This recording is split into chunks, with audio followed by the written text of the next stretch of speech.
반갑습니다. 저는 한국은행 국제국 국제총괄팀에서 근무하고 있는 김동휘라고 합니다.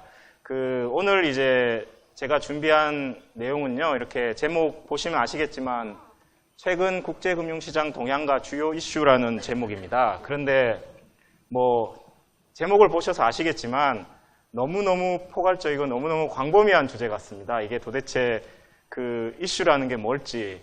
그런 면에서 이제 제가 오늘 준비한 내용은 어떤 우리 전 세계에서 일어나는 모든 일을 커버할 수는 없으니까 여러분들께서 이제 예를 들면은 신문 경제면을 보신다거나 아니면은 어떤 외신을 보신다거나 할 때 이제 금융 경제 관련 이제 기사나 내용을 보셨을 때 다 보실 수 있는 내용입니다. 사실 그런 데서. 그렇지만 어떤 배경이라 그럴까요? 흘러가는 스토리랄까요?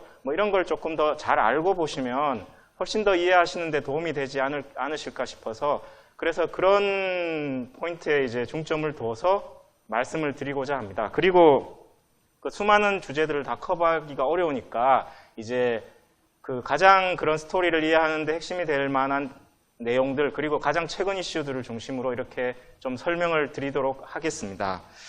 그래서 이제 우선 목차를 보시면요, 제목이랑 똑같습니다. 최근 국제금융시장 동향이고요. 그 다음에 이제 국제금융시장 주요 이슈, 그리고 이제 질의 및 응답이라고는 제가 이제 제목은 달아놨지만 특별히 이제 우리 서로 이제 혹시 궁금하신 사항이 있으시면 이제 디스커션 하는 그런 게 좋을 것 같습니다. 이게 국제금융시장 이슈라는 게 답이 있는 것도 아니고요. 수많은 생각들이 충돌하는 문제니까 이제 제가 정답을 드릴 수 있는 건 아니고 제가 이제 알고 있는 내용을 좀 더 설명을 드리고 또 들으시는 분들께서 또 이해를 하시는 데 도움이 되실 수 있도록 그렇게 했으면 좋겠습니다. 먼저 이제 국제금융시장 동향이라는 부분인데요. 이제 국제금융시장 동향이라고 하면 이제 여러분들께서는 어떤 걸 동향이라고 할 수 있을까 이제 그런 생각이 드실 거예요. 그래서 이제 국제금융시장이니까 이제 저희들이 이제 통상적으로 볼 때는 이제 국제금융시장의 주요 가격 변수들을 이제 이야기를 합니다. 그래서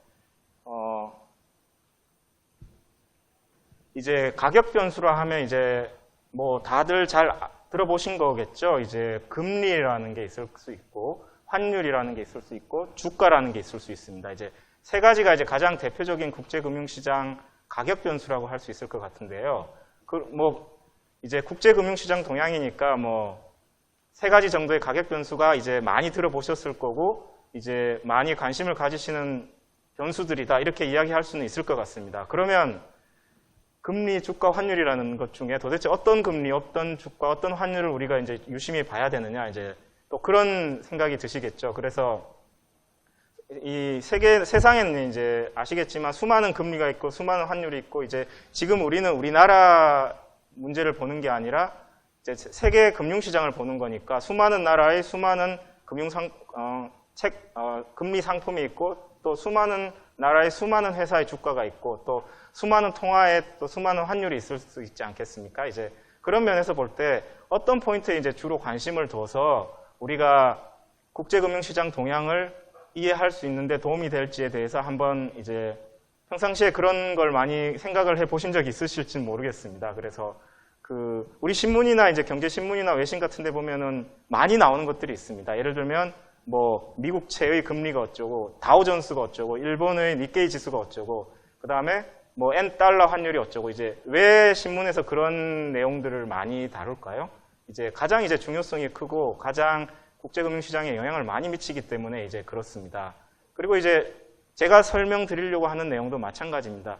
우리가 국제금융시장 동향을 이야기할 때 중동이나 어떤 아프리카 이런 나라의 어떤 금융시장을 이야기하지는 않지 않습니까? 그래서 그런 면에서 가장 핵심적인 이제 국제금융시장 가격 변수들에 대해서 말씀을 드리도록 하겠습니다.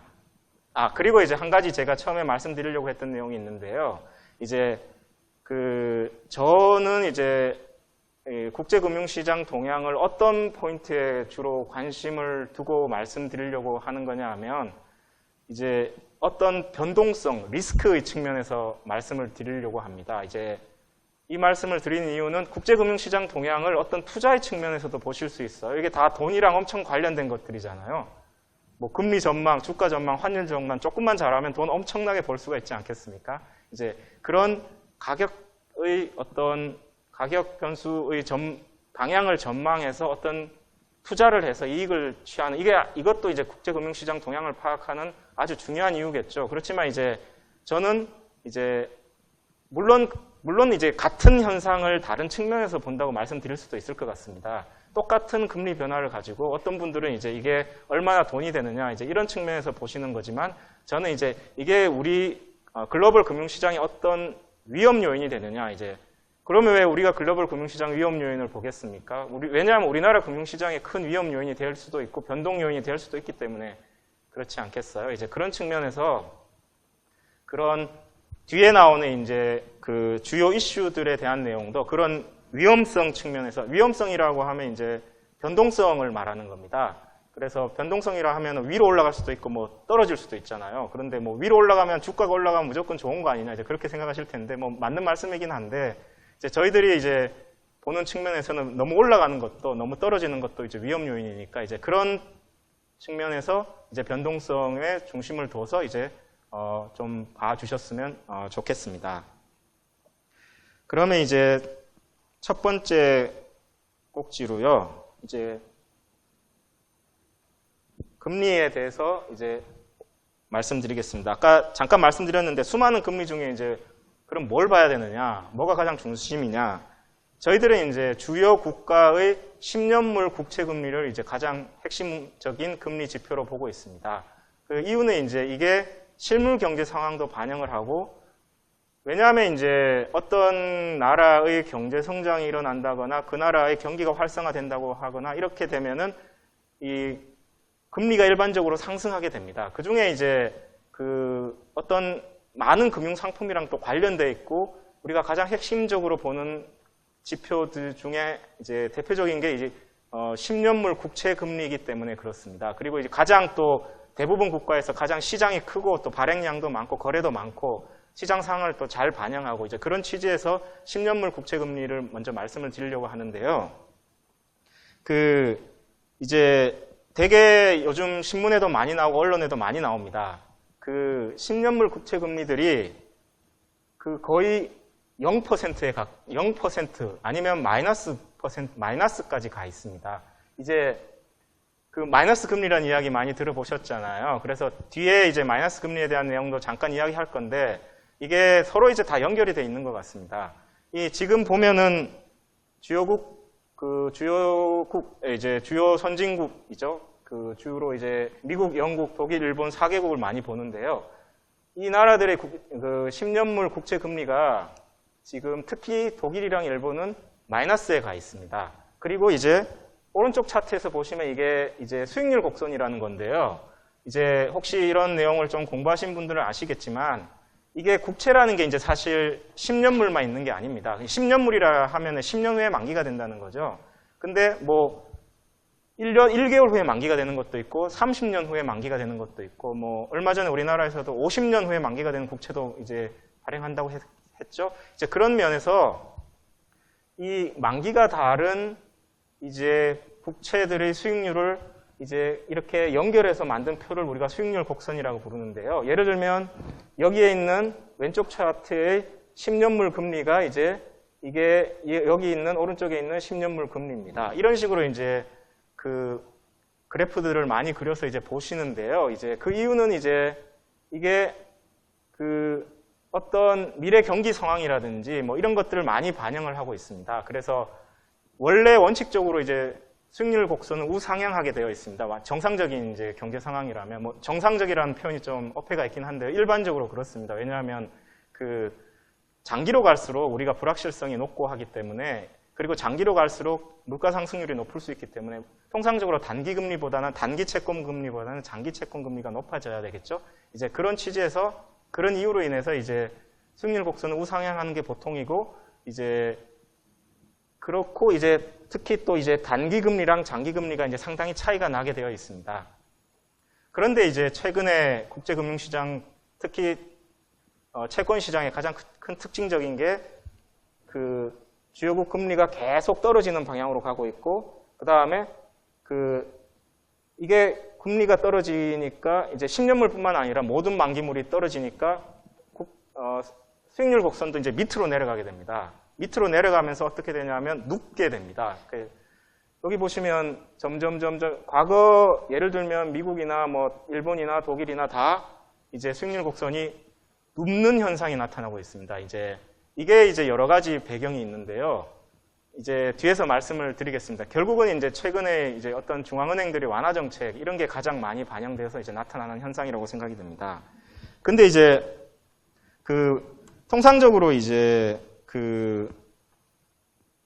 이제 장기금리라는 건 이제 중앙은행의 뭐 금리 정책에 가장 영향을 많이 받지만 뭐 경기 상황 그리고 이제 어떤 경기 상황이라 하면 이제 곧 뒤집어서 말하면 각종 경제 지표들이겠죠.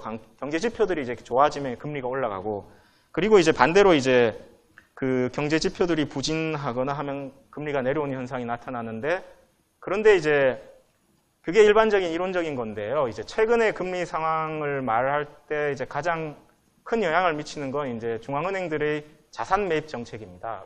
자산 매입 정책이라 하면은 이제 들어보신 적 있으시겠지만 이 일본이나 독일 같은 나라들은 중앙은행이 지금 시중에 있는 국채를 사들입니다. 그래서 왜 사들이냐는 혹시 들어보셨나요? 통화량을 늘려서 이제 시중금리를 떨어뜨리기 위해, 실질금리를 떨어뜨리기 위해서 사들이는 정책을 하고 있습니다. 채권 금리, 채권 수익률이라는 거는 채권의 가격의 반대라는 거는 혹시 알고 계시죠? 이제 채권이라는 건 만기에 고정된 금액을 주는 걸 약속해 둔 금융상품이기 때문에 이제 중간에 이제 그 채권의 가격이 높아진다는 건 수익률이 떨어진다는 뜻입니다. 그런데 이제 중앙은행들이 이제 막 채권을 사들여요. 그러면 채권이라는 상품의 가격이 높아지게 되겠죠? 그러면 이제 금리는 떨어지게 됩니다. 그런 현상이 이제 쭉 일어나고 있고요. 특히 이제 독일이나 일본에서 이런 현상이 많이 일어나고 있습니다. 그래서 독일이나 일본에서 이제 글로벌 투자 자금이라는 게 엄청나게 큰 글로벌 투자 자금들이 돌아다니는데 독일이나 일본 국채를 사려고 보니까 수익률이라는 게 아주 낮거든요. 글로벌 투자자들 입장에서 보면. 그러면 이제 국채라는 건 원래 이제 알고 계시겠지만 리스크 프리 상품입니다. 그러니까 신용위험 없다. 그러니까 일본이나 독일이나 미국이 뭐 망해서 원리금을 못 받는다 이런 건 상정하기 어려우니까요. 근데 이제 그렇다면 같은 조건이면 이제 수익률이 높은 이제 미국 국채 시장으로 또 가게 되겠죠. 그러면 이제 글로벌 투자자들이 독일이나 일본에 투자를 안 하고 미국 국채를 투자를 하게 됩니다. 그럼 미국 국채 가격, 그러니까 미국 국채 가격은 또 미국 국채 가격도 또 높아지는, 다시 말해서 이제 수익률은 떨어지는 이런 현상이 일어나면서 글로벌하게 이제 채권 금리들이 계속 떨어지는 이제 그런 현상이 이제 나타나고 있습니다. 그러면 이제 신흥국만 그렇냐? 이제 뒤에 이제 죄송합니다. 지금 장기 금리를 말씀드렸으니까 간단하게 우리가 이제 단기 금리도 한번 말씀드리고자 합니다. 단기 금리라고 하면은 이제 중앙은행이 직접 컨트롤할 수 있는 그런 시장이라고 보실 수도 있을 것 같아요. 그래서 우리나라에도 콜금리라는 것도 있고 3개월 CD 금리니 콜리버 금리니 이런 단기 금리들이 있습니다. 그래서 우리 한국은행이 이제 통화 정책을 통해서 거기에 직접 영향을 미치는데요. 이제 다른 주요 국가들도 다 이제 그런 단기 금리들이 있습니다. 그래서 이게 이제 단기 금리의 최근 추세인데요. 보시면 이제 거의 통화 정책에 의해서 움직이는 걸로 보셔도 또 무리가 없습니다. 예를 들면은 미국 이제 이 US 달러 단기 금리입니다. 빨간색이. 그런데 이제 보시면 쭉 평탄하게 흐르는 듯 하더니만 2015년 말에 한번 점프를 하게 됩니다. 이게 이제 뭐냐 하면은 2015년 말에 미국에서 이제 금리를 올렸었죠. 그래서 그런 영향에 의해서 한번 올랐다가 그리고 이제 또 2016년 들어와서는 지금까지도 연준이 이제 뒤에서 간단하게 말씀드리겠지만 금리를 못 올리고 있습니다. 그래서 쭉 흘러가고 있습니다. 그런데 미국이 미 연준이 금리를 올리지 않았는데도 여기 보면은 이제 빨간색이 올라가는 모습을 보이고 있습니다. 이거는 혹시 이제 언론에서 보신 적이 있으신지 모르겠는데요. 이거는 이제 중앙은행 통화정책의 이유는 아니고요. 미국에서 금융시장에 좀 규정 개정이 있었습니다. 그냥 이거는 뭐 상식은 아니지만 그냥 참고로 이제 들어보시면 혹시 한번 들어보시면 이제 나중에 혹시라도 그런 기사를 보시면 도움이 될 것 같아서요. 미국에서 이제 MMF라는 금융상품이 있는데요. 그 금융상품에 대한 규제를 이제 개정을 했습니다. 그래서 뭐 자세한 내용은 관련 내용을 찾아보시면 될 것 같은데 그 규제 변경 때문에 미국 단기 금융시장에서 자금 이동이 좀 일어났습니다. 그래서 그런 이유로 인해서 이제 최근에 금리가 좀 오르고 있습니다. 그리고 이제 다른 예를 들면 영국입니다. GBP라는 게 이제 파운드화 영국이거든요. 영국도 보시면 영국은 2008년 금융위기 이후에 통화정책, 금리정책을 한 번도 변경을 안 했었습니다. 그래서 쭉 오다가 갑자기 2016년 6월쯤에 갑자기 확 떨어졌습니다. 혹시 왜 그런지 혹시 아시는 분 계신지 모르겠어요. 혹시 많이 수많은 기사가 나왔죠. 브렉시트 때문에 그렇습니다. 그러니까 브렉시트 결정을 하면은 이제 그럼 브렉시트라는 건 되게 혹시 들어보셨죠? 영국이 EU에서 탈퇴를 한다는 거. 그런데 그러면 그건 상당히 정치적인 이벤트잖아요. 근데 왜 단기 금리가 갑자기 이렇게 떨어지느냐? 이상하지 않으세요? 왜 그러냐 하면 이제 그렇게 되면 이제 대부분의 사람들이 브렉시트로 인해서 영국 경제가 점점 침체가 될 거고 영국이 상당한 타격을 받을 것이라고 생각을 합니다. 그러면 영국의 중앙은행인 영란은행이라고 뱅크 오브 잉글랜드가 있습니다. 거기서는 어떻게 할까요? 그러면 이 자기 나라 경제가 위축되는 걸 그냥 두고 볼 수는 없잖아요. 그러면 금리를 낮춰야 되겠죠. 실제로 영란은행이 8월 달에 이제 금리를 낮췄습니다. 그런데 이제 이미 시장에서는 영란은행이 이제 금리를 낮출 거라고 예상을 하고 이제 시장 금리가 떨어지는 겁니다. 이제 이런 현상이 나타났습니다. 그리고 이제 일본도 비슷합니다. 일본은 이제 뭐 워낙 오랫동안 완화 정책, 자산 매입 정책 이런 것들을 워낙 오랫동안 써온 나라인데 2016년 초에 1월 말에 전에 없던 건 아니죠. 이제 마이너스 금리 정책을 도입을 했습니다. 그런 이유로 인해서 또 단기 금리가 떨어졌습니다. 그러니까 이런 식으로 이제 이걸 말씀드린 이유는 이제 시장 금리라는 게 중앙은행의 통화 정책, 특히 2008년 금융위기 이후에는 경제 어떤 금융 상황에 대해서 중앙은행들이 너무 이렇게 최전선에 나서서 활동하고 있다는 이야기 많이 들어보셨죠. 그리고 시장 참가자들이 다 중앙은행만 쳐다보고 있다고 뭐 그런 이야기 들으셨을 텐데요. 이제 그런 현상들이 이제 최근에도 계속 나타나고 있는 걸 말씀드리려고 합니다. 그리고 이제 오른쪽에 있는 차트는 이제 뭐 여기서 문맥상 중요한 건 아닌데요. 이제 유럽 몇몇 나라들의 이제 국채 금리와 이제 독일 국채 금리와의 차이, 스프레드라고 저희들이 말씀드리는 이제 내용을 이제 그림으로 그려봤습니다. 이거는 이제 과거의 남유럽 재정위기 때부터 이 차트들이 이제 이 지표들이 이제 어떤 남유럽 지역의 경제 위기 상황 이런 걸 나타내는 이제 지표로 많이 쓰여서 참고로 한번 이런 것도 있다는 걸 이제 보여드리려고 이제 준비했습니다. 그리고 이제 그러면 이제 선진국 말고 신흥국은 어떠냐? 마찬가지로 이제 신흥국도 수많은 나라들이 이제 국채를 발행을 하고 많이 거래를 하고 있습니다. 특히 큰 나라들은 이제 중요하죠. 이제 그런 면에서 이제 보시면 이제 우리가 이제 익히 알고 계시는 뭐 브라질이니 러시아니 남아공이니 이제 이런 이게 왜 5나라가 여기 있는지 혹시 아시는 분 계세요? 상식이 많으신 분은 바로 눈치채실 수도 있는데 브릭스입니다. 브릭스라는 거 들어보셨죠? 브라질, 러시아, 남아공, 인도 약자를 따서 브릭스라고 하잖아요. 이제 그런 취지에서. 근데 어쨌든 여기서 말씀드리려고 하는 거는 이 신흥국 채권 금리도 약간 계속 꾸준히 하향 추세입니다. 이제 통상적으로 이제 아까도 말씀드렸지만 금리가 떨어진다는 건 채권의 가격이 올라간다는 뜻이고 채권의 가격이 올라가려면 누군가 와서 사야 되잖아요. 그러면 이제 그 나라의 국민들이 그 나라 국채를 사는 것보다는 글로벌 투자 자금들이 움직입니다. 그래서 신흥국 쪽으로도 이제 글로벌 투자 자금들이 몰려와서 채권을 막 사니까 금리는 떨어지겠죠. 가격이 올라가서. 그런 현상들이 이제 조금, 지금 이게 이제 좀 보시면 이 스케일이 큰 바람에 이게 잘 표시가 안 나는데요. 이게 이제 그 금리 1%라는 게 사실 엄청나게 큰 겁니다. 그래서 이게 스케일을 작게 해서 보시면 이제 계속 떨어지고 있는 걸 보실 수 있습니다. 그래서 그러면 이제 그 왜 몰려오냐? 이 금리를 보시면 아십니다. 이게 14%씩 막 합니다. 이게 상상이 되세요? 1년에 14%를 이제 얻을 수 있습니다. 이 나라에 투자를 하게 되면. 그렇기 때문에 글로벌 투자 자금들이 이제 몰려드는데요. 그러면 왜 이렇게 금리가 높을까요? 이 나라들은?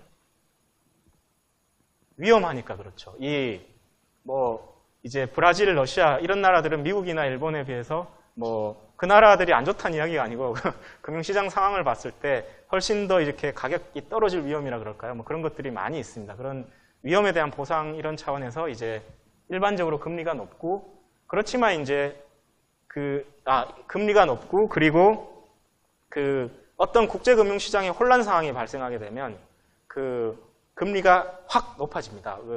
왜 그러냐면 이제 국제금융시장이 위험해진다. 이러면 이제 투자자들이 이런 나라에 투자했던 자금부터 뺍니다. 그러니까 그 나라에 투자했던 국채를 팔게 되겠죠. 그러면 국채 가격이 떨어지니까 이 나라들의 이제 신흥국들의 금리는 올라가게 됩니다. 이제 그런 현상이 나타나는데 2016년 이제 특히 중후반부 이후로는 이제 좀 국제금융시장이 다소 안정되고 이제 투자할 데가 없으니까 앞에서 보셨다시피 일본이나 미국에 만약에 투자를 해서 만기까지 갖고 가게 되면은 원금도 못 받잖아요. 수익률이 마이너스니까. 이제 그래서 그런 나라 대신에 이제 이런 신흥국에 투자를 하게 되면 더 수익을 높일 수 있으니까 이쪽으로 이제 오는 모습도 보이게 되고 있고 최근에 이제 좀 하향 추세라는 걸 말씀드리려고 이제 넣었습니다. 그리고 우리나라 금리도 마찬가지고요. 우리나라 금리도 지금 1%대로 다 내려와 있죠. 물론 한국은행이 이제 금리를 계속 낮게 운영하니까 그런 것도 있는데 이제 외국 투자자들이 많이 들어오고 있습니다. 우리나라도 이제 물론 이제 약간 출렁거림은 있지만 계속적으로 들어오는 모습이라서 이제 금리가 떨어지는 그런 게 보시면 될 것 같고 좀 전에 말씀드렸던 신흥국 채권이 위험해서 그 위기 상황이 발생하게 되면 금리가 확 높아질 수 있다. 이걸 보여주는 게 이제 그 EMBI 스프레드라는 표를 많이 쓰고 있습니다. 이게 Emerging Market Bond Index라는 건데요. Emerging Market 신흥국이랑 선진국의 이제 채권의 이제 수익률을 지수화해서 그 둘의 차이를 보는 겁니다. 그래서 만약에 이게 크게 벌어지게 되면 그 국제금융시장의 어떤 혼란이나 불확실성, 위기 상황이 이제 위기의 그 가능성이 높아지는 걸 나타내게 됩니다. 그래서 예를 들면 2016년 초반에 국제금융시장 상황이 이제 뒤에서 잠깐 말씀드리겠지만 상당히 불안정했었습니다. 이제 그럴 때 되게 이제 이 인덱스 스프레드가 높아졌다가 점점 떨어지는 이런 모습을 보이고 있습니다. 그리고 이제 다음에는 이제 주가를 좀 간단하게 말씀드릴 게 있는데요. 이제 역시 이제 주요국 주가를 보고 있습니다. 근데 주가에 대해서 공부를 하셨거나 주식을 투자하시는 분들도 많이 계시겠지만 어떤 나라든 이제 일단 기본적으로 주가는 기업의 이익 상황에 의해서 결정이 되게 되어 있습니다. 이론적으로는. 그래서 이제 그게 가장 중요하긴 한데 이제 그것뿐만 아니라 상황에 따라서는 어떤 거시지표, 그러니까 중앙은행의 통화정책이랄지 그런 글로벌 금융 상황이라든지 이런 거에 의해서 상당히 영향을 많이 받습니다. 우리나라도 마찬가지고요. 그래서 지금 이 주요 국가, 그러니까 유럽, 미국, 일본 이런 나라들의 주가를 보시면 이게 보시면 이때 8월 달에 2015년 8월 달에 한번 크게 떨어졌었습니다. 이때 혹시 왜 떨어졌는지 알고 계신 분이 계신지 모르겠는데요. 중국 문제가 컸었습니다. 그때 2015년 8월 달에 중국이 갑자기 이제 위안화를 절하하면서 국제금융시장에 상당히 혼란이 발생했었습니다. 그때 이제 글로벌하게 이제 주가들이 많이 떨어졌었고 그게 또 이제 조금 회복되는 듯한 모습을 보이다가 2016년 초에 또 한번 이제 큰 글로벌 충격이 있었습니다. 이때는 이제 국제 유가 하락이랄지 이제 유럽 은행권의 위기랄지 그때도 이제 또 중국이 등장했습니다. 중국의 어떤 자본 유출 문제라든지 이런 것들이 이제 함께 나타나면서 그리고 일본의 마이너스 금리 정책도 있었고요. 이제 그런 이유로 인해서 또 한번 충격을 받았다가 이제 그 이후로는 좀 안정된 모습을 보이고 있습니다. 특히 미국 같은 경우에는 사상 최고치를 이제 최근에 계속 경신하고 있습니다. 그게 이제 배경이 그 미국 경제가 사실 유럽이나 일본 다른 나라들에 비해서는 상당히 탄탄한 상태입니다. 물론 미 연준은 이제 금리를 올리진 못하고 있지만 그래도 상대적으로는 이제 좀 탄탄한 상태이기 때문에 미국 주가는 계속 오르고 있고요.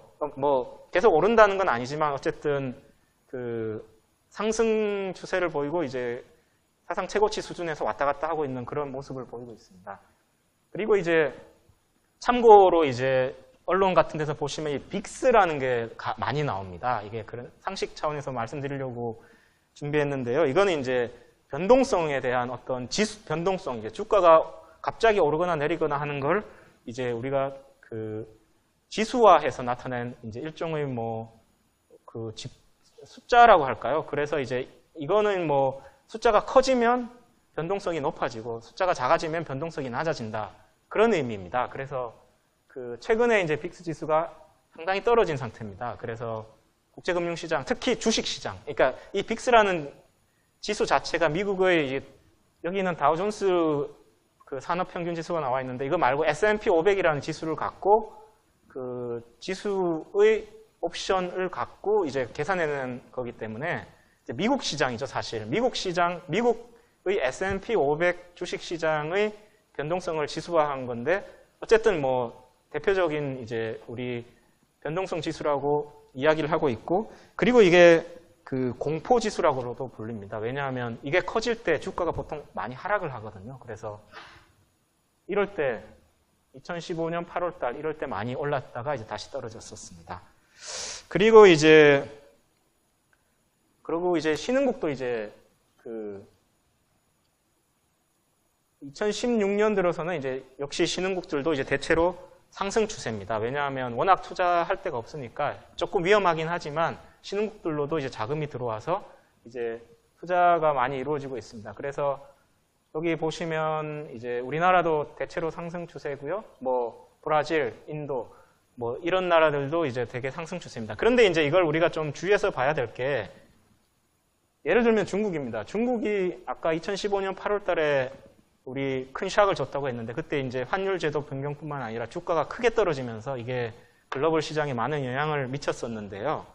그 변동성이 좀 심합니다. 그래서 그 크게 올랐다가 또 크게 떨어졌다가 또 올랐다가 이런 모습들을 보이고 있기 때문에 아무래도 선진국 시장보다는 이제 조금 위험성이 있다고 보실 수 있겠습니다. 그리고 뭐 브라질 같은 경우도 마찬가지고요. 크게 좀 떨어졌다가 또 금년에는 크게 올라서 예를 들면 뭐 브라질 펀드 같은 거 만약에 가입을 하셨으면 작년에 손해를 많이 보셨었겠죠? 그러다가 이제 또 올해는 또 좀 회복을 하신다거나 뭐 그런 모습을 보실 수 있겠습니다. 그리고 이제 또 가장 중요한 가격 변수 중에 하나가 환율입니다. 그래서 그 환율은 이제 여기 오른쪽 차트에 보시면 그 이제 주요 통화의 미달러화 대비 환율이 나와 있습니다. 그래서 예를 들면 가장 많이들 보는 N달러 환율, 그리고 이제 파운드화, 그 다음에 유로화, 이 세 가지 통화가 이제 글로벌 키커런시, 글로벌 기축 통화라고 할 수 있겠죠. 이 네 개 통화가 달러, 유로, 엔, 파운드.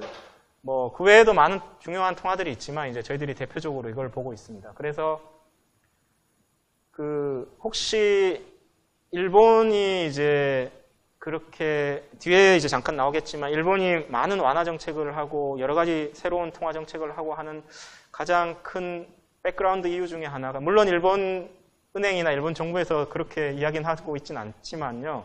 시장에서 보통 이해하는 게 일본 통화가 너무 강세가 되니까 그 엔화가 너무 강세가 돼서 그러면 엔화 강세 때문에 일본 수출 기업들이 이제 수익성이 떨어져서 일본 주가가 하락하고 일본 경제가 살아나지 못하고 이런 현상들이 계속 나타나고 있기 때문에 그거를 어떻게든 방향을 돌려보고자 하는 이유로 일본 은행이나 일본 정부에서 이제 그런 완화 정책이나 그런 여러 가지 통화 정책을 많이 하는 걸로 일단 시장 사람들이 많이 이해를 하고 있습니다. 그런데 보시면 이 숫자가 점점 작아지고 있습니다. 이게 이제 통화표시법 차이 때문에 두 통화가 틀린데요. 이 점점 엔화는 국제시장에서 표기하는 방법은 엔화는 작아질수록 엔화가 강세가 됩니다. 왜냐하면 1달러를 몇 엔을 주고 사면 되냐 이걸 표시하는 거기 때문에. 보시면 아시겠지만 옛날에는 140엔이었습니다. 그런데 지금은 거의 엔화가 120엔, 죄송합니다. 120엔 수준이었다가 지금은 거의 100엔 수준으로 떨어져 있습니다. 그만큼 20% 가까이 엔화가 강세가 됐는데요. 그 일본 정부나 일본 은행에서 좀 원하는 듯한 방향보다 반대로 가고 있습니다. 그게 이제 참 다들 궁금해하죠. 그리고 또 한 가지 엔화의 가장 특징적인 것 중에 하나가 어떤 국제금융시장의 어떤 혼란기가 되어서 아까 보셨던 2015년 8월 달이 대표적인데요. 그때 국제금융시장이 되게 혼란스러웠습니다. 그런데도 불구하고 엔화는 계속 강세로 갔습니다. 그리고 일본은행이 완화적 통화 정책, 일본은행이 이제 마이너스 금리 정책을 도입했습니다. 마이너스 금리 정책을 도입하는 건 그 나라의 금리가 떨어지니까 그 나라의 금리가 떨어지면 그 나라의 통화도 점점 가치가 떨어져야 정상인데 오히려 가치가 더 높아졌어요. 그러니까 이제 이게 좀 신기하게 생각되지 않으시는지 모르겠어요. 그래서 이 말씀을 드리는 이유는 이제 국제금융시장이 어떤 혼란기가 되거나 불확실성이 높아지면 엔화는 강세 방향으로 가는 이제 그런 특징이 있어요. 그게 이제 왜 그러냐. 그 나라 국제금융시장 상황이 좀 어려워지고 주가가 떨어지고 하면 일본도 마찬가지인데도 불구하고 그러면 엔화도 약세가 돼야 되는 것 같은데 근데 반대 현상이 일어나고 있습니다. 그래서 이제 이거에 대해서는 이제 많은 설명이 있는데요. 몇 가지 이유를 말씀을 간단하게 드리면 일본 경제가 이제 일본이 세계 제1의 대외 순채권 보유 국가입니다. 그러니까 일본은 세계 수많은 나라에 많은 투자를 해놨어요. 그래서 국제금융시장이 혼란스러워서 만약에 어떤 위기 상황이 발생하게 되면 그런 투자 자금이 본국으로 돌아오게 됩니다. 돌아오게 되면 엔화가 필요하게 되겠죠. 그럼 엔화를 사야 되잖아요. 그러면 이제 엔화의 가치가 높아지는 그런 이유가 있고 일본 경제 자체가 워낙 이제 어떤 글로벌 충격에 강한 체질을 갖고 있습니다. 그리고 이제 기업들이 재무 구조랄지 그런 것도 튼튼하고요. 그래서 혼란스러울수록 일본 엔화를 사야 된다. 이제 사람들이 이런 생각을 갖고 있습니다. 그렇게 되니까 이제 자기 실현적 기대라고 하죠. 이제 점점 다들 그렇게 생각을 하니까 다 그렇게 가는 거예요. 그리고 엔화를 사놓으면 수익이 생기니까 이제 그런 수많은 학습 효과 때문에 이제 그런 위기 상황이 될수록 엔화는 강세를 나타내는 그런 모습을 보이고 있습니다. 엔화에 대해서는 그 정도 말씀드리고요. 이제 한 가지만 여기서 말씀드리면은 파운드화의 가치가 있습니다. 여기 보라색이죠. 파운드화의 가치는 이제 지금 보면 1.6, 그러니까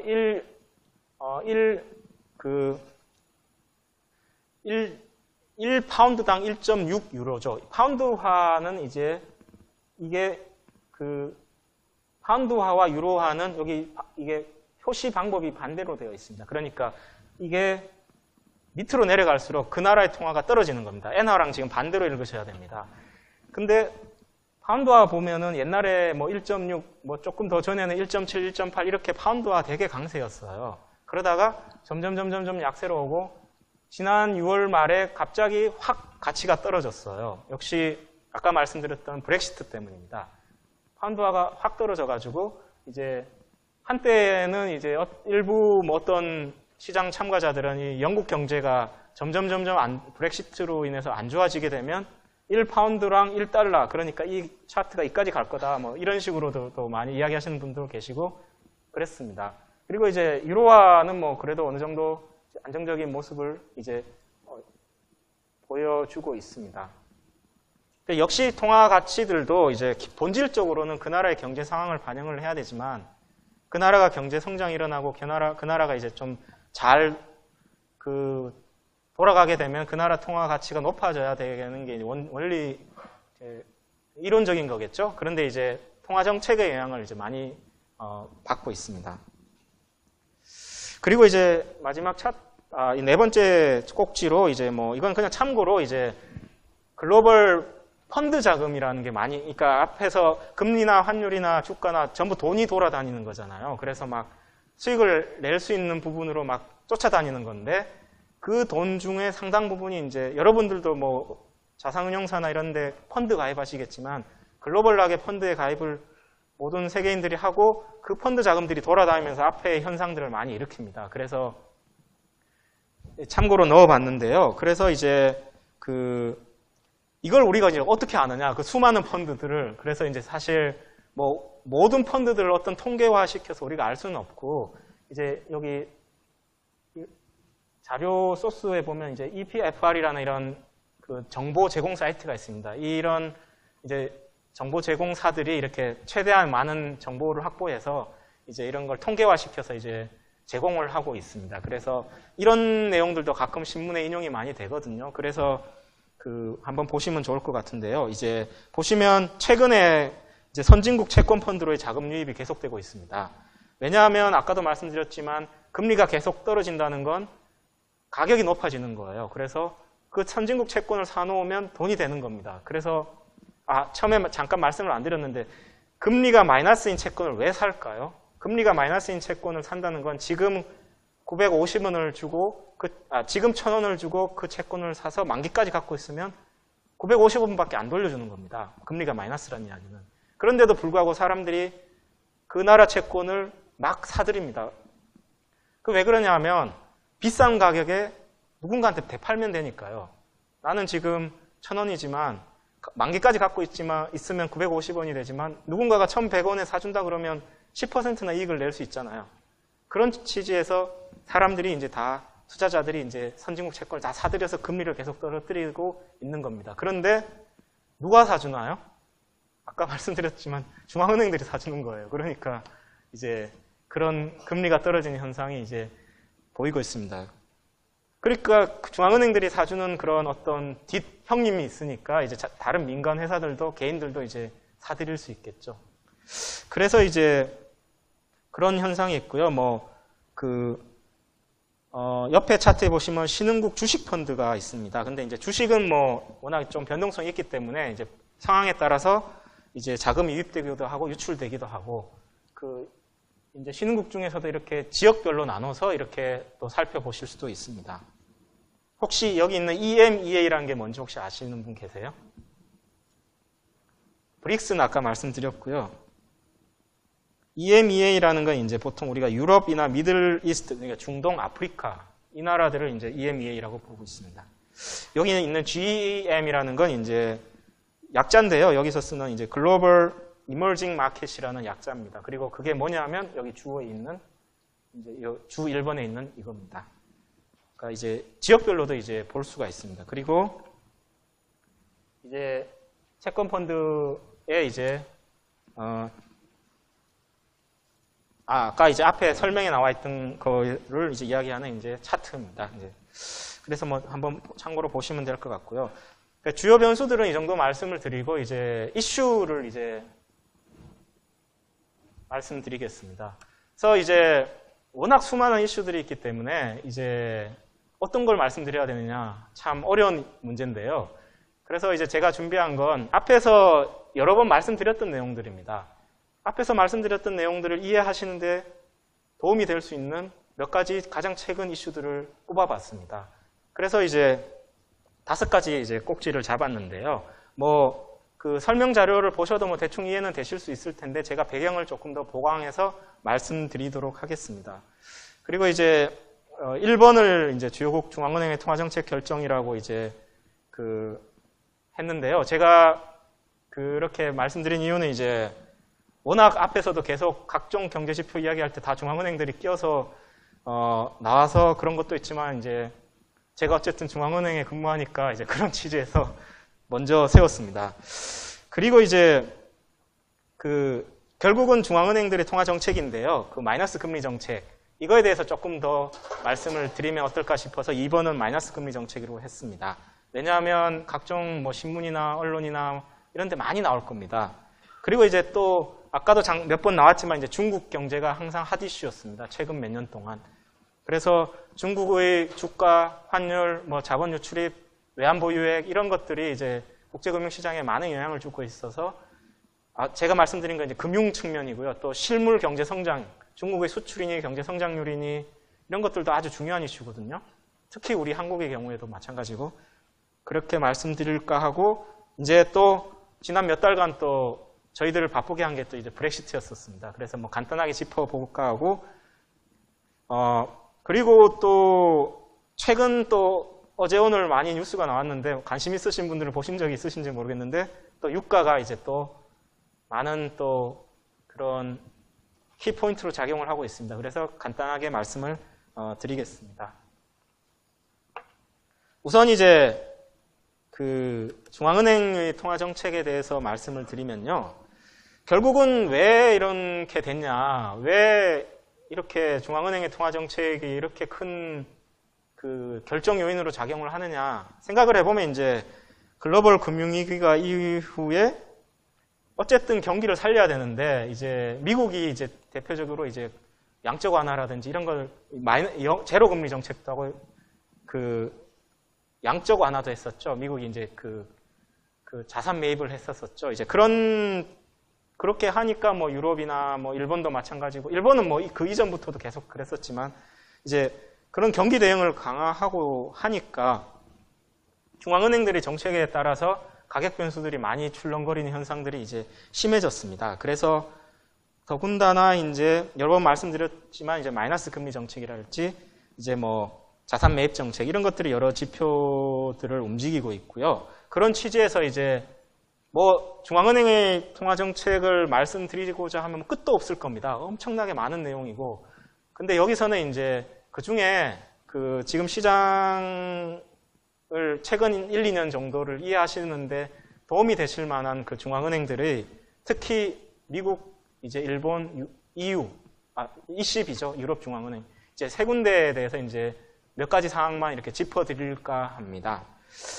그래서 이제 미 연준 같은 경우에는 아시다시피 뭐 2008년 글로벌 금융위기 이후에 뭐 여러 가지 수많은 정책들을 하고 자산 매입도 하고 많이 했었죠. 그러다가 이제 그거는 이미 다 지나갔고 이제 13년 뭐 이즈음 해서 이제 이 완화 정책을 좀 이제 반대 방향으로 긴축화시키는 이런 이야기들이 많이 나옵니다. 그래서 이제 특히 2013년 경에 이제 그동안 해오던 자산 매입 정책을 축소하는 이제 이야기를 합니다. 그래서 2013년 5월에 이제 버냉키 당시 이제 연준 의장이 그런 말씀을 하시고, 그다음 실제로 이제 2014년 중에 이제 이게 일어났습니다. 그 자산 매입 규모 축소는 2014년 중에 일어났는데요. 왜 이걸 넣냐 하면 2013년에 미 연준이 자산 매입을 줄이겠다는 이야기를 하는 것로 인해서 국제금융시장에 되게 충격이 왔었습니다. 그때 그걸 이제 보통 테이퍼 텐트럼이라고 이야기를 하고 있습니다. 그래서 이걸 뒤에서 조금 더 말씀드릴 텐데요. 이제 일단은 이 정도 말씀드리겠습니다. 그리고 이제 그 다음에 이제 두 번째 이제 완화 정책이 기준금리 정책인데, 미 연준이 이제 아시다시피 2015년 12월에 겨우 한번 이제 금리를 올렸습니다. 그때 이제 25bp를 올렸었죠. 그러면서 미 연준은 이제 이 경제 전망을 하면서 2016년 중에는 4번을 올리겠다, 이제 이 이야기를 했습니다.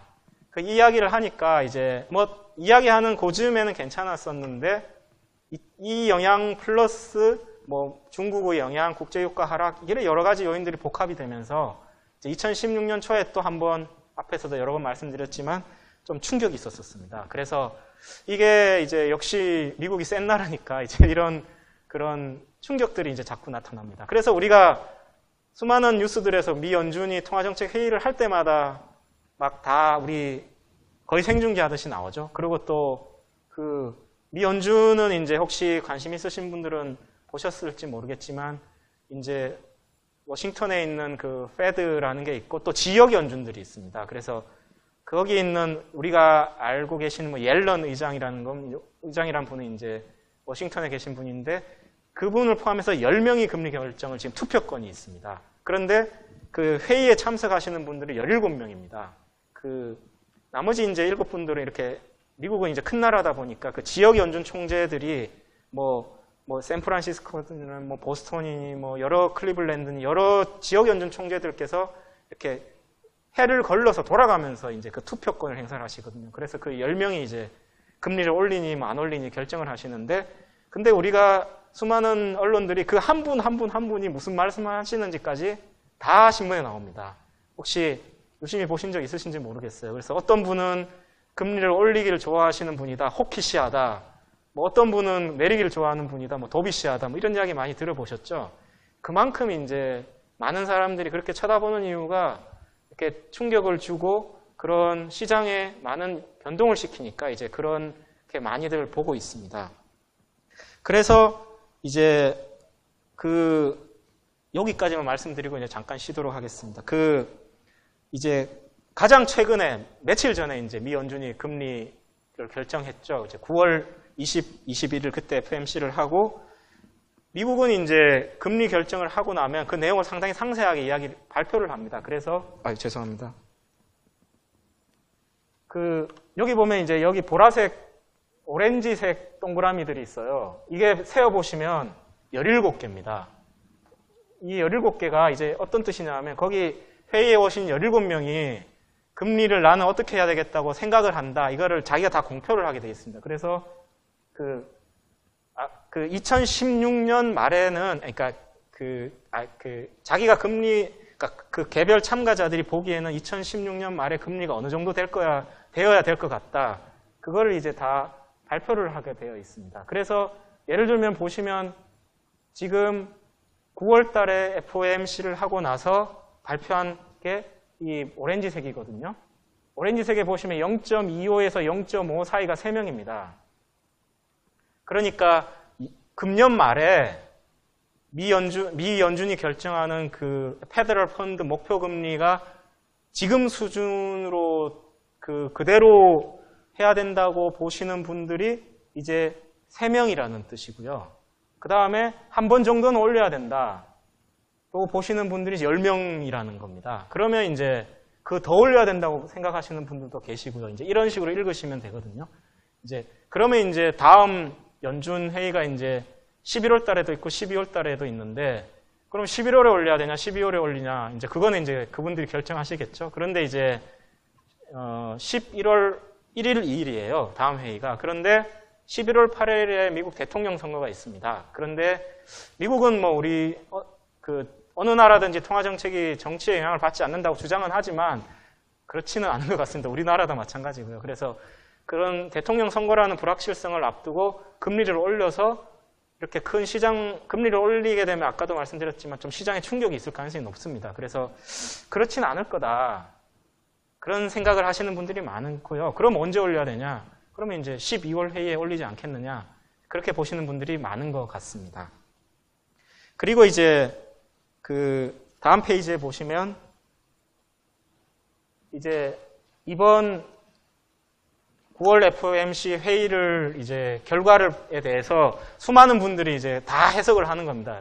코멘트를 엄청나게 다는데요. 여러 전문가들이 이제 이런 이야기를 하는 겁니다. 이게 단기적으로는 올려야 되는 이야기인데 장기적으로는 안 올린다는 이야기다. 이런 식으로 막 해석을 하는데요. 참 이제 워낙 중요하다 보니까 많은 해석들이 나타나고 있습니다. 그래서 앞으로 혹시 이제 또 FOMC가 하게 되면 우리나라 신문에서도 분석 기사 많이 실거든요. 그래서 그것들을 한번 유심히 보시면 세계 이제 금융시장을 이해하시는데 좀 도움이 되실 수도 있을 것 같습니다. 지금 이제 말씀드리려고 하는 내용은 앞에서 우리가 이제 미 연준에 대해서 이야기해 봤고요. 이제 이 시트랑 다음 시트에 이제 유럽 중앙은행이랑 일본은행에 대해서 이렇게 좀 정확하게 좀 서술이 되어 있습니다. 그래서 이제 여기서 이제 말씀드리려는 내용은 뭐냐면 미국의 경우에는 이미 이제 자산 매입이라든지 이런 것들을 이제 아까 보셨던 QE라는 걸 통해서 이제 끝냈는데요. 그리고 마이너스 금리 정책도 미국은 마이너스 금리 정책을 한 적이 없죠. 미국은 이제 제로 금리까지 갔다가 이제 어쨌든 언제 올릴지 모르지만 계속 이제 올리는 분위기인데 이제 유럽 중앙은행이나 일본 은행은 이제 계속 이제 양적 완화라든지 또 두 나라가 공통적으로 마이너스 금리 정책을 하고 있습니다. 이런 정책들을 이제 하고 있다는 걸 말씀드리려고 하는 거고요.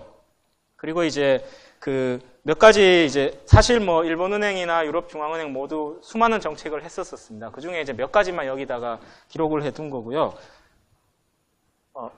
유럽 중앙은행 중에는 이제 그 유럽 중앙은행의 경우에는 이제 우리가 이제 그 유명한 이제 마이너스 금리 정책을 이제 2014년 6월부터 이제 했었습니다. 그리고 이제 그 자산 매입 정책이라는 것도 하고 있고 이제 그리고 여기서 말씀드릴 내용은 이제 2016년 3월 달에 마지막 정책을 하고 이때 마지막 정책이라고 하면 이제 뭐 마이너스 금리 이제 그 자산 매입 프로그램이었죠. 이때는 이제 자산 매입 프로그램 확대 뭐 이런 것들을 했었다는 걸 이제 알고 계시면 될 것 같고요. 일본의 경우에는 이제 워낙 오랫동안 많은 정책들을 해왔었습니다. 이미 뭐 90년대부터 이런 것들이 있었는데요. 이제 몇 가지만 말씀드리면 이제 2013년 4월 달에 이제 QQE라고 이제 일본 분들이 워낙 장명을 잘 하시니까 이런 또 정책 이름을 만들어가지고 이제 양적 질적 금융 완화 정책이란 걸 하고 그 다음에 또 그 2014년 10월 달에는 QQE2도 또 만드셨고요. 그 다음에 2016년 1월 달에는 이제 앞에서 잠깐 말씀드렸던 마이너스 금리 정책을 일본이 이제 도입을 했습니다.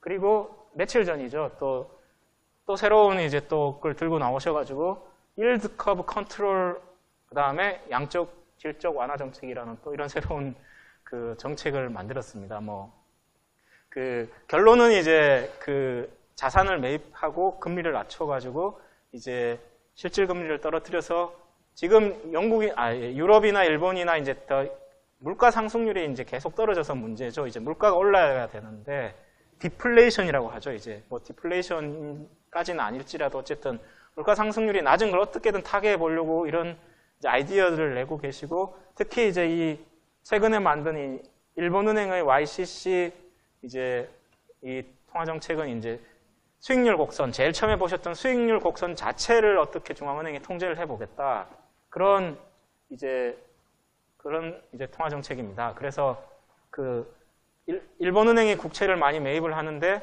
그 국채 매입량을 잘 조절을 해서 아까 보셨지만 일본은행의 10년물 국채 금리는 마이너스입니다, 지금. 그걸 어쨌든 0 근처에서 이렇게 움직이도록 하겠다. 뭐 이런 정책을 발표를 했습니다. 그래서 그래도 안 되면 어떡하냐? 또 해야죠, 뭐. 그래서 뭐 마이너스를 더 낮춘다든지 또 새로운 정책을 아마 또 만들 수도 있지 않을까 싶습니다. 그리고 이제 언론에서 많이 나오는 마이너스 금리 정책에 대해서도 좀 말씀을 간단히 드리면요. 이게 이제 우리가 이제 마이너스 금리 정책이라는 걸 처음 들으시는 분들은 그럼 우리가 이제 은행에 가서 예금을 하게 되면 이자는커녕 원금이 까이게 되는 거, 원금이 이제 줄어들게 되는 거 아니냐, 이제 이렇게 이제 그게 마이너스 금리잖아요. 그렇게 생각을 하시는데 이제 사실 그건 아닙니다. 이제 지금 이제 중앙은행들이 실시하고 있는 마이너스 정책이라는 건 뭐 완전히 새로운 것도 아니에요. 사실 과거에도 있었습니다. 뭐 금융위기 이후에 뭐 스웨덴 같은 나라에서도 잠깐 한 적이 있고 그리고 이제 지금 이제 앞에서도 보셨던 대표적으로 이제 유로존, 그러니까 유럽 중앙은행, 그다음에 일본도 유명하죠. 그 외에도 뭐 스위스라든지 뭐 다른 조그만 유럽 나라들도 이제 이걸 하고 있습니다. 그런데 뭘 하는 거냐 하면은 이게 뭘 마이너스로 하느냐 이제 이게 문제잖아요. 근데 그게 또 한 가지로 이렇게 획일화된 건 아닙니다. 나라마다 또 다 다릅니다. 예를 들면 일본은행 같은 경우에는 그러니까 중앙은행이 그러니까 그 시중은행들이 중앙은행에 여유자금이 있거나 뭐 지급준비금 이런 게 있으면 예치를 하게 되어 있습니다. 예치를 하게 되는 경우가 있는데 그 예치금에 대해서 그러니까 이 수신이라는 건 이제 중앙은행 입장에서 받는다는 뜻입니다. 마이너스 금리를 매기는 겁니다. 이거는 공통적으로 이렇게 다 하고요. 그 외에 이제 나라에 따라서는 그런 시중 기준금리, 우리 한국은행이 RP7물 기준금리 이런 것처럼 기준금리를 마이너스로 하는 나라도 있고 이렇게 그 다음에 그 수신금리는 그러면 뭐 어떤 수신에 대해서 마이너스를 적용을 하느냐, 뭐 얼마나 하느냐, 또 이제 다 다릅니다. 그래서 나라에 따라서 뭐 ECB 같은 경우에는 이제 뭐 초과 주진에 대해서만 마이너스 0.4%를 한다. 뭐 일본은 이제 정책금리 대상 잔액에 대해서만 마이너스 0.1%를 한다. 이런 식으로 이제 구체적인 설계는 나라마다 다 다릅니다. 그래서 그런데 이런 중앙은행이 시중은행과의 거래에서 적용하는 금리를 마이너스로 적용하게 되면 그게 이제 퍼져나가는 게 되는 거죠. 이제 통화정책의 파급 효과라고 일종을 할 수가 있는데, 그렇게 되면 결국은 이제 그 시중은행들이 또 기업이나 가게 이렇게 고객들과 하는 예금 금리를 낮춘다든지 또 뭐 대출 금리를 어떻게 조정을 한다든지 이런 식으로 이제 퍼져나가게 되겠죠.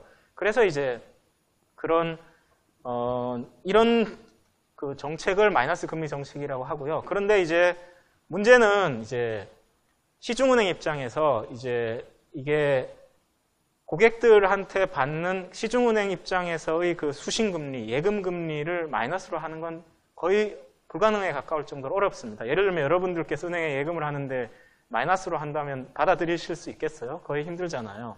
근데 은행은 그러면 그 예금자들한테 지급해야 되는 이자는 이제 별로 안 떨어지는데 대출금리는 떨어지게 됩니다. 왜냐하면 시중금리가 떨어지니까요. 중앙은행이 이런 식으로까지 하니까. 그러면 은행들의 예대마진이라고 합니다. 은행들인 예금금리, 그러니까 대출해준 거에 대한 이자를 받는 대신에 예금자들한테 이제 이자를 지급하잖아요. 그 차이를 예대마진이라고 하는데 그게 막 줄어들게 됩니다. 그래서 이제 은행들이 수익성 악화 문제가 이제 이 마이너스 금리 정책에 이제 많은 부작용으로 나옵니다. 그건 조금 이따 말씀드리고요. 그럼 왜 도대체 이걸 하느냐? 이게 이제 문제인데, ECB나 일본은행 같은 경우에는 이제 아까도 말씀드렸다시피 이게 워낙 이제 물가 상승이 어떤 그런 디플레이션에 가까울 정도로 문제가 되니까 인플레이션 목표 달성을 하기 위해서 통화를 늘리는 거죠. 이제 그런 목표 달성을 위한 정책이라고 보시면 되는데, 그러면 그 옆에 있는 이제 여기 보시면 공통적으로 일본을 빼고는 다 이게 어떤 특징이 있는지 혹시 아세요? 혹시 그런 눈치를 채셨는지, 유럽 여행을 많이 해보신 분들은 아실 것 같은데, 유로존 나라들은 유로화를 쓰잖아요. 근데 그 옆에 있는 스위스, 덴마크, 불가리아 다 자기 돈을 쓰는 나라들입니다. 그 자국 통화를, 그러니까 유로존에 가입을 안 한 나라들이죠. 그러니까 이제 이 나라들은 이제 그 유럽 지역이랑 유로존을 쓰는 지역이랑의 금리 격차가 벌어지게 되면 이 나라들로 돈이 막 몰리게 돼 있습니다. 금리가 높잖아요. 그러면 그 나라의 통화 가치가 너무 높아지게 되고, 그러면 그 나라의 실물 경제에 상당히 타격을 받게 됩니다. 그리고 뭐 버블 같은 게 일어날 수도 있고요. 그런 걸 막기 위해서 그 옆에 있는 나라들은 이제 대응을 하는 거죠, 일종의. 그렇게 이제 이해를 하시면 될 것 같습니다. 그래서 이제 가장 그 문제 중에 하나가 아까 잠깐 말씀드렸던 이제 수익성 악화, 이 문제가 이제 상당히 많이 제기되고요. 그리고 이제 어쨌든 예금금리나 이런 게 전반적으로 떨어지게 되니까 오히려 원래 이걸 한 취지는 이제 금리를 낮춰서 경기를 활성화시킨, 소비도 늘리고 투자도 늘리자는 건데, 오히려 이제 예금자들 입장에서는 이자가 떨어지니까 이제 오히려 소비를 위축시키는 이런 현상이 나타나고도 있습니다. 그리고 연기금 같은 경우에는 이제 금리가 떨어지게 되면 이제 연금 수령자들한테 줄 수 있는 능력이 떨어지게 되겠죠. 그리고 이제 이게 유로존이나 일본 입장에서는 자국 통화를 어떻게든 가치를 떨어뜨리는 그런 명시적으로 그러지는 않지만 이제 그런 게 배경에 깔려 있을 그런 이제 현상들이 나타나게 됩니다. 그래서 지금 이제 이게 유명해진 게 이제 일본 때문에 사실 뭐 우리는 많이 알려졌는데요. 물론 ECB는 그전에도 계속 하고 있었고요. 근데 이제 그러면 유럽이나 일본이 어떠냐, 성과가 있느냐, 이게 이제 많이 이제 벌써 일본도 8, 9개월 지났잖아요. 그래서 이제 이게 참 그 평가가 이제 어떻게 보면 갈릴 수도 있을 것 같습니다. 이 실시하는 쪽에서는 평가가 있다. 그 다음에 또 반대파에서는 이제 별 효과가 없다. 이런 이야기들이 이제 많이 나오고 있습니다. 그래서 결국은 이제 조금 더 시간이 필요하고, 만약에 이제 효과가 없다는 쪽에서는 이런 이야기를 하고 있습니다. 지금 유럽 물가 상승률이고, 일본의 물가 상승률인데, 보시면 거의 뭐 0에 가깝습니다. 이런 현상이 벌어지니까 효과가 없잖아. 이걸 어떻게든 위로 올리려고 한 게 이제 이 마이너스 금리 정책인데 효과가 없지 않느냐 이제 이런 이제 이야기를 하시는 분들도 많이 있고요. 그렇지만 이걸 안 했으면 더 나빴을 수도 있다. 뭐 그렇게 이야기할 수도 있고요. 이제 그런 찬반 양론이 이제 많이 있습니다. 그래서 특히 ECB나 이제 그 일본은행에서는 이제 더 경기 상황이 안 좋아지거나 하면은 뭐 더 낮추는 거 아니냐 이제 그러면 아까 말했던 그런 부작용들이 더 심해지는 거 아니냐 이제 이런 이제 또 반론이 제기되고 이제 좀 미로서는 이제 지켜봐야 되지 않을까 뭐 싶습니다. 그리고 이제 옆에 오른쪽 차트는 이제 이거랑 관련돼서 첫 번째 중앙은행의 완화 정책 그 자산 매입 프로그램 그러니까 채권 매입과도 관련이 있는데요. 그 아까 제일 모두에서 말씀드렸던 수익률 곡선이 마이너스로 간 그거를 이제 또 조금 다른 모양으로 표현을 한 겁니다. 그러니까 글로벌 채권 중에 그 마이너스 상태로까지 가 있는 이제 채권의 규모를 이렇게 차트화 시킨 겁니다. 그래서 여기 잘 안 보이시겠지만 10조 달러 상상이 되시는 금액인지 모르겠습니다. 10조 달러 해당되는 채권이 지금 뭐 이 숫자는 뭐 계속 한때는 13조 달러 뭐 이렇게 간 적도 있다고 이게 통계를 이제 만드는 사람들에 따라서 좀 틀린데요. 어쨌든 그렇게 많은 금액의 채권이 마이너스 금리 상태에 가 있다.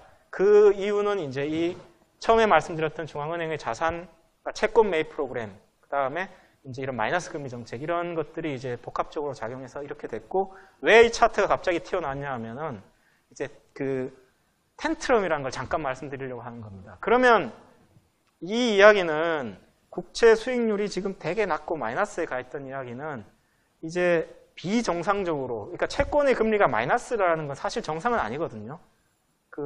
말씀드렸다시피 내가 이 물건을 샀는데 나중에 내가 이 금융상품을 샀는데 나중에 그거보다 덜 돌려받는 거잖아요. 이걸 사는 게 정상이 아니지 않습니까? 이제. 그러니까 이거는 분명히 이제 어떤 여러 가지 복합적인 요인에 의해서 어떤 시장 가격 변수가 꽉 눌려져 있다. 이렇게도 볼 수가 있을 것 같습니다. 그런데 무슨 일이 생기면 갑자기 이게 확 오르는 거 아니냐. 이런 걱정이 이제 계속 이루어져 왔습니다. 그게 뭐냐 하면은 다음 페이지에 있는 이 글로벌 채권 금리 급등이 그러니까 과거에도 있었어요. 그러니까 지금 되게 낮아져 있는데 무슨 어떤 트리거, 어떤 포인트가 생기면 충격이 오면 갑자기 오르는 거 아니냐.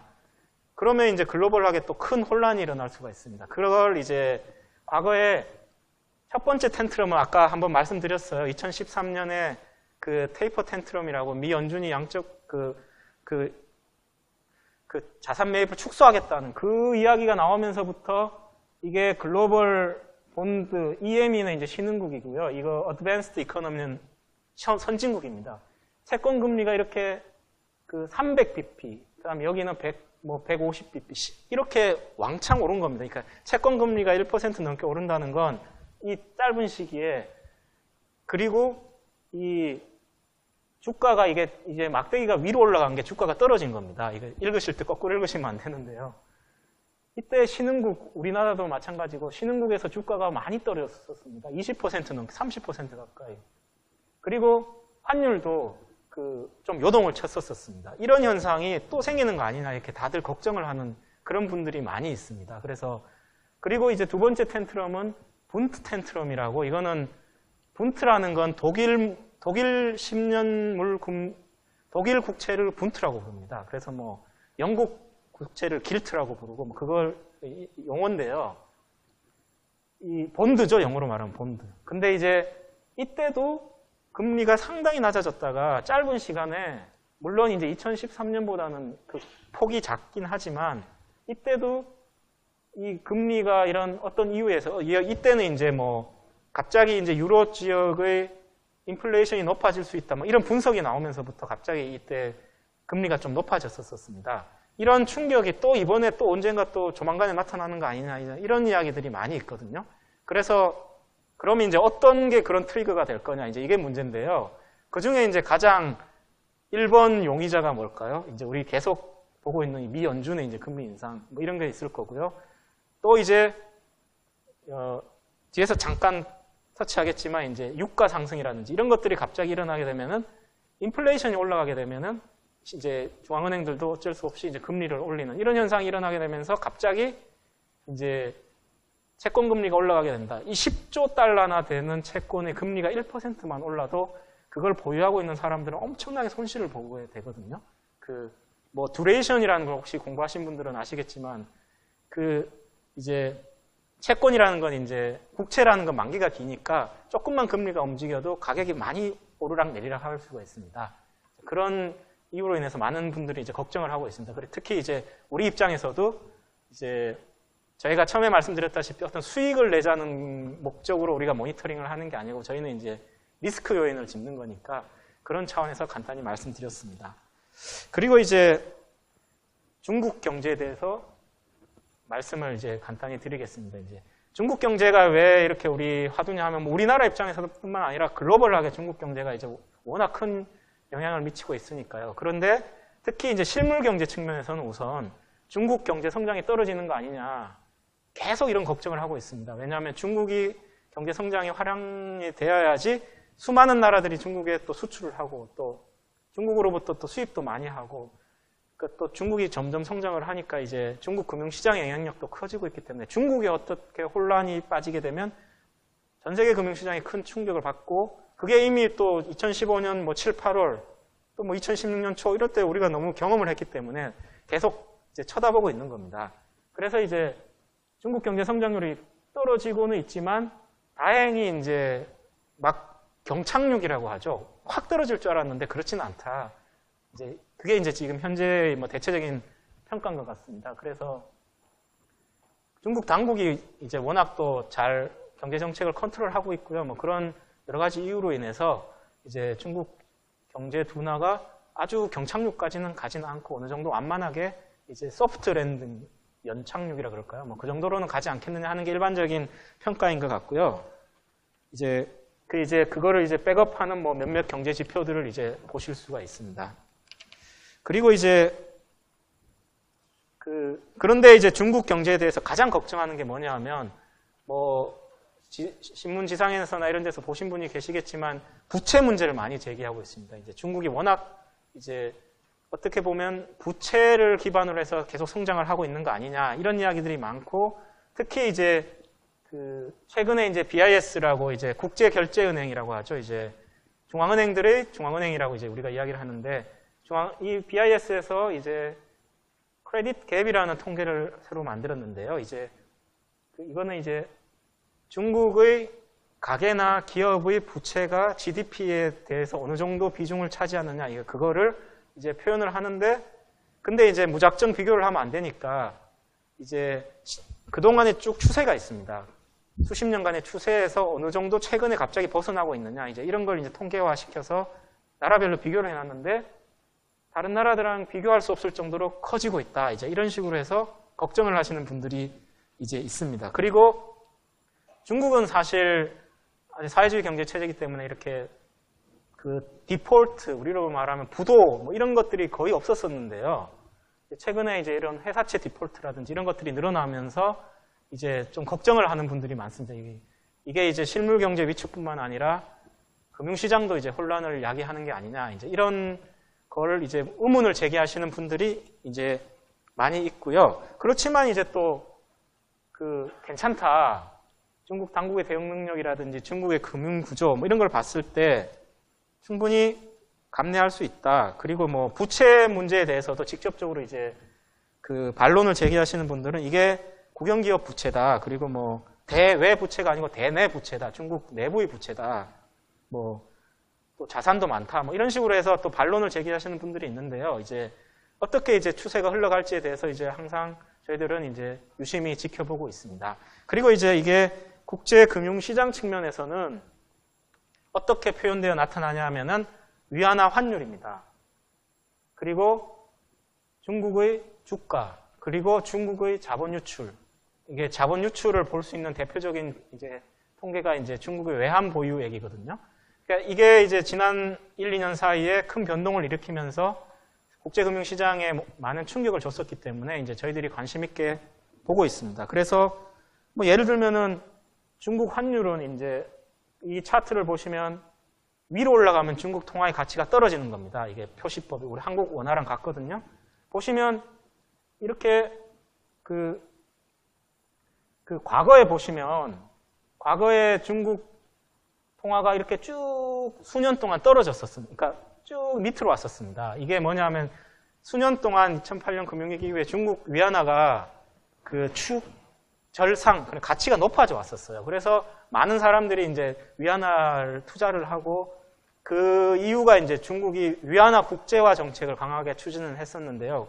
뭐 들어보신 적 있으신지 모르겠습니다. 그리고 중국이 이제 내일부터 시작되는데 그 위안화가 IMF SDR의 베스켓 통화로 포함되는 이런 이제 중국 통화의 국제화 이런 걸 추진하기 위해서 중국이 이제 중국 위안화의 어떤 가치를 높이는 정책을 쭉 추진해 왔었는데 자국 통화가 가치가 높아지면 어떤 현상이 일어날까요? 수출 경쟁력이 떨어지면서 이제 중국도 이제 점점 실물 경제가 안 좋아지니까 이제 이 통화 가치를 어떻게 해볼까 뭐 이런 이제 뭐 그런 고민을 했겠죠. 뭐 그게 당국에서 원하는 대로 뭐 무조건 되는 건 아니겠지만 그러면서 이제 그런 것들이 반영이 되니까 그리고 이제 결정적으로 중국의 환율 제도는 우리와 틀리게 이렇게 중국 인민은행이 고시를 하게 되어 있는 그런 시스템입니다. 그래서 시장에서 거래는 물론 자유롭게 일어나지만 중국의 이제 4시 30분 통화 환율을 가지고 중국 인민은행이 플러스 마이너스 2% 사이에 다음날 얼마부터 거래를 해라 이렇게 고시를 하는 시스템입니다. 그래서 중국 당국이 위안화의 환율 방향을 어느 정도 영향을 미칠 수가 있던 걸로 이제 이해가 되고 있습니다. 그래서 이제 아까 잠깐 말씀드렸는데 2015년 8월 달에 갑자기 중국이 자국 통화 가치를 확 떨어뜨렸습니다. 그때부터 이제 이렇게 되면은 위안화 가치가 앞으로 계속 떨어지는 거 아니냐. 그러면서 이제 수많은 국제 투기 세력들이 또 몰려 들어와서 중국 위안화에 숏 거래를 한다고 하죠. 혹시 이제 파는 겁니다. 중국 위안화 가치가 떨어질 거니까. 공매도 뭐 이런 거 있죠. 뭐 그런 걸 하면서 위안화 가치의 불안정이 국제금융시장의 불안정을 나타내는 어떤 막 프락시처럼 대리 변수처럼 막 이해되면서 그런 많은 관심을 가졌었습니다. 그런데 다행히 최근에는 조금 안정적입니다. 그런데 이제 이게 과연 어느 방향으로 튈 거냐 이제 이런 거에 대해서 이제 많은 분들이 이제 관심 있게 살펴보고 있고요. 그다음에 중국이 또 금융시장 측면에서 가장 우려되는 게 자본 유출입니다. 그래서 지금 이게 중국의 외환보유액인데요. 한때 지금 4조 달러, 죄송합니다. 이게 오타가 났네요. 저 위안이 아니고 저 달러인데, 죄송합니다. 4조 달러 가까이 이제 우리나라 외환보유액이 혹시 얼마나 되는지 혹시 아시는지 모르겠는데요. 뭐 3,500억 달러 정도 됩니다. 그러니까 우리 10배 이상의 외환보유액을 갖고 있는데 한때 외환보유액이 2016년 초에 많이 줄어들었었습니다. 한 달에 막 1,000억 달러 넘게 줄어들었어요. 그래서 이게 큰일 난 거 아니냐, 이제 중국이 어떤 대혼란에 빠지는 거 아니냐, 막 그런 이야기들이 이제 많아지면서 2016년 초에 국제금융시장 혼란이 좀 있었습니다. 그런데 이제 다행히 이제 2016년 초에 어떤 그러한 그 감소세보다는 이제 좀 완화돼서 이제 아무래도 이제 중국 당국이 좀 이렇게 좀 억제책을 쓴다 뭐 이런 이야기들이 많이 있습니다. 그래서 그런 점에서는 조금 안정세를 보이고 있지만 어쨌든 이제 국제금융시장 어떤 리스크 요인에서는 아주 중요한 이슈라고 할 수 있겠습니다. 그 다음에 이제 브렉시트 간단하게 말씀을 드리려고 하는데요. 결론은 이제 브렉시트라는 게 어떤 국제금융시장에 큰 충격을 줄 거라고 다들 막 걱정하고 그랬었는데 다행히 이제 생각보다는 큰 충격은 주진 않았다. 이제 이게 일반적인 이야기인 것 같습니다. 그래서 오히려 이제 영국 주가 같은 경우에는 오히려 상승하는 것도 있었고요.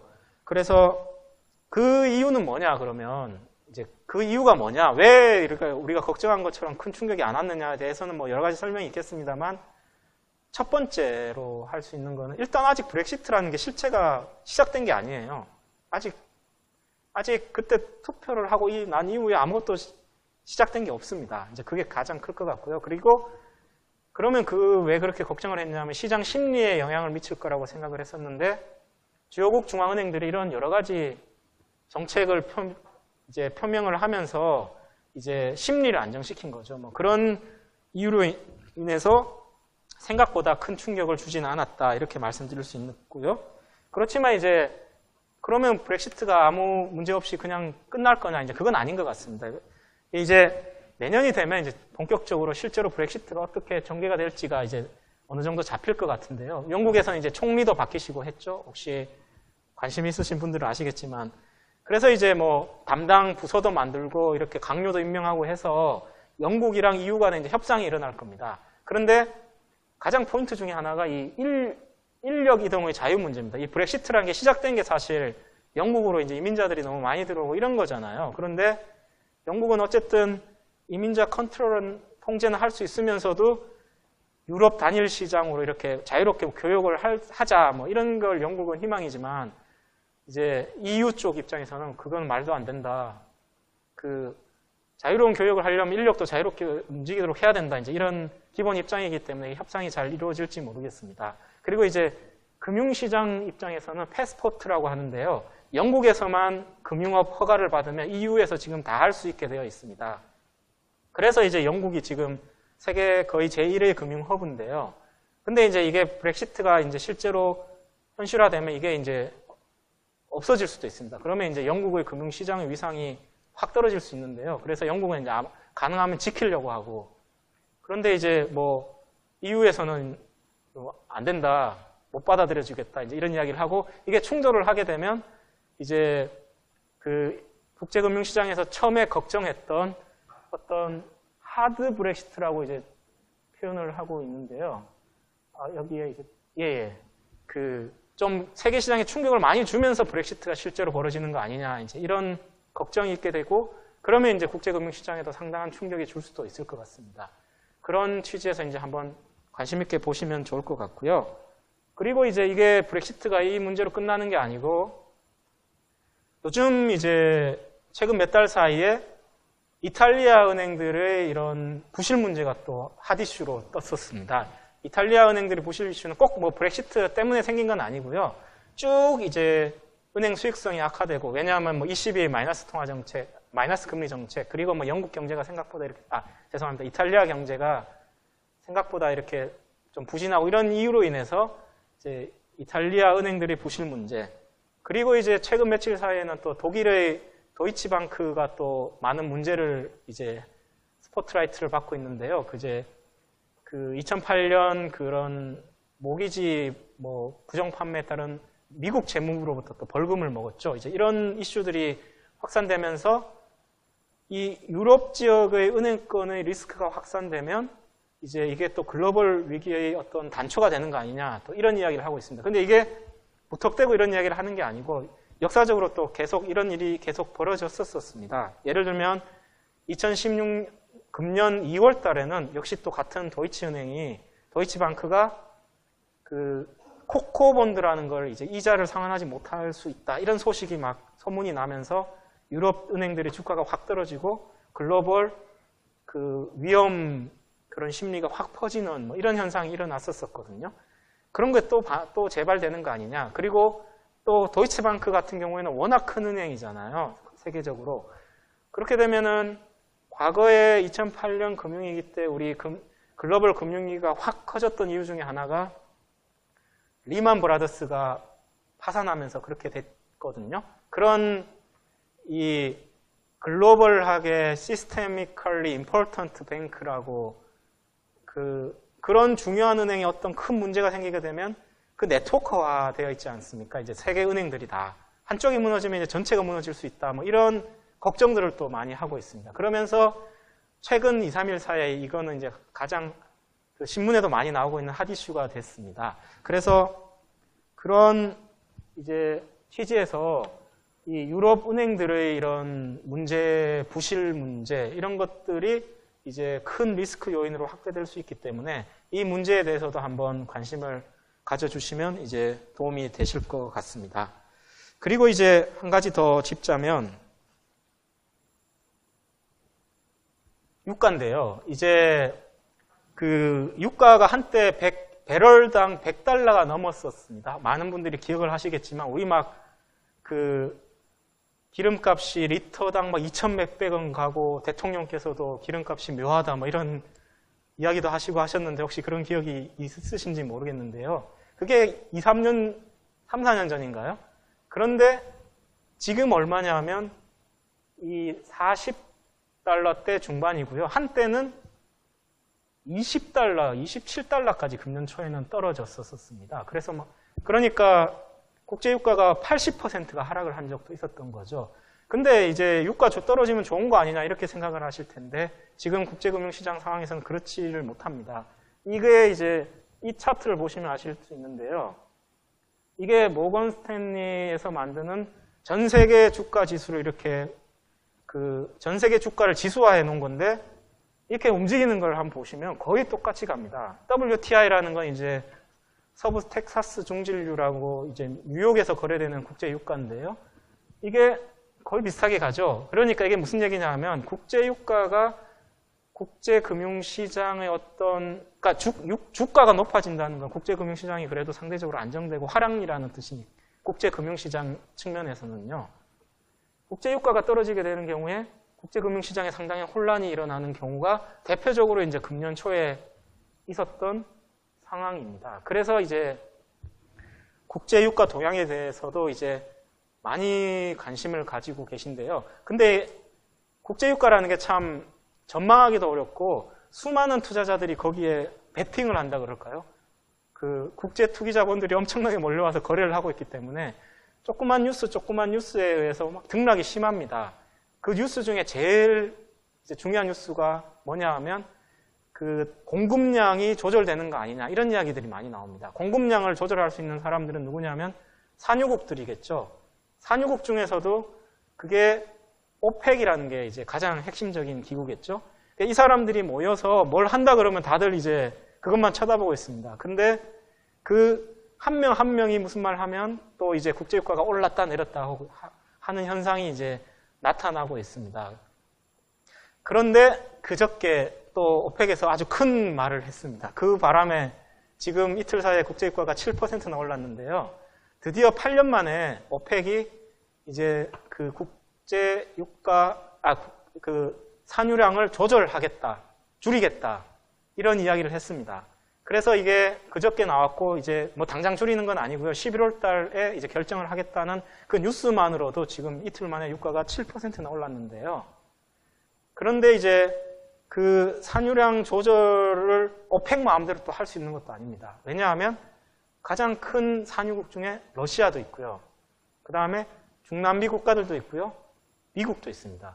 이 국제유가가 100불이 넘던 국제유가를 20불까지 떨어뜨리는 게 뭐냐 하면 가장 큰 요인 중에 하나가 미국의 셰일 오일이라는 겁니다. 아시는 분들은 많이 있으시겠지만 셰일가스, 셰일 오일들이 미국 텍사스 같은 데 가보면 막 사막에 막 송전탑 같은 애들이 서서 막 기름을 퍼올리잖아요. 그런 셰일이 그런 걸 오펙이 통제를 할 수가 없습니다. 그래서 유가가 또 약간만 오르게 되면 또 그 셰일 가스 생산업자들이 막 캐내게 되면 또 유가가 떨어질 거고요. 그런 불확실성이 워낙 크기 때문에 이 유가가 이제 어디로 갈 것이냐 전망하기 정말 어렵습니다. 그런데 이제 EIA라고 이제 미국에 있는 에너지 관련 부서입니다. 이런 부서들이나 아니면 투자은행들은 이제 유가로 먹고 사는 분들이니까요. 나름 모든 정보를 모아가지고 이제 전망을 하게 됩니다. 그래서 어떤 분들은 대체적으로는 약간 오를 거다. 이게 이제 일반적인 전망인 것 같습니다. 그래서 오를 거는 같은데 과연 오를 것이냐. 이거는 정말 혹시 아시는 분이 계시면 저한테 좀 알려주시면 제가 투자를 할까 생각 중인데 정말 어려운 것 같습니다. 그리고 변수들이 너무 많기 때문에 미국의 어떤 원유 재고가 일주일마다 또 발표가 되는 게 있거든요. 그런 통계가 재고가 늘었다 그러면 또 떨어지고 재고가 줄었다 그러면 또 올라가고 이런 워낙 또 변수가 많기 때문에 참 전망이 어렵고 또 국제 금융시장에 미치는 영향이 크기 때문에 국제 금융시장에 어떤 투자를 해서 돈을 좀 벌고 싶으신 분들은 유가를 유심히 보시면 주가나 금리나 다 영향을 많이 받으니까 한번 잘 보시기 바랍니다. 그리고 이제 참고로 이제 유가뿐만 아니라 사실은 철광석이니 여기 그 금이니 구리니 이런 국제 원자재 가격도 상당히 중요합니다. 그래서 이 유가나 국제 원자재 가격의 어떤 가격 변동의 큰 베이스 중에 하나가 이제 물론 수급이겠죠. 수요와 공급일 테지만 또 미달러와 가치도 상당히 중요한 영향을 미칩니다. 왜냐하면 얘들이 미달러로 가격을 표시를 하니까 그 미달러와 가격은 또 누가 정하나요? 또 연준이 또 영향을 미치는 거고. 이렇게 서로 그 연준은 그런데 금리를 올려야 되는데 또 유가가 떨어지게 되거나 하면 혼란이 발생하니까 또 못 올리게 되고 이렇게 서로 엮여서 그런 서로 인터액션이 있다고 이렇게 보시면 이렇게 이해하시는데 도움이 많이 되실 것 같습니다. 예, 그래서 오늘 제가 준비한 내용은 이 정도로 말씀드리면 될 것 같고요. 감사합니다.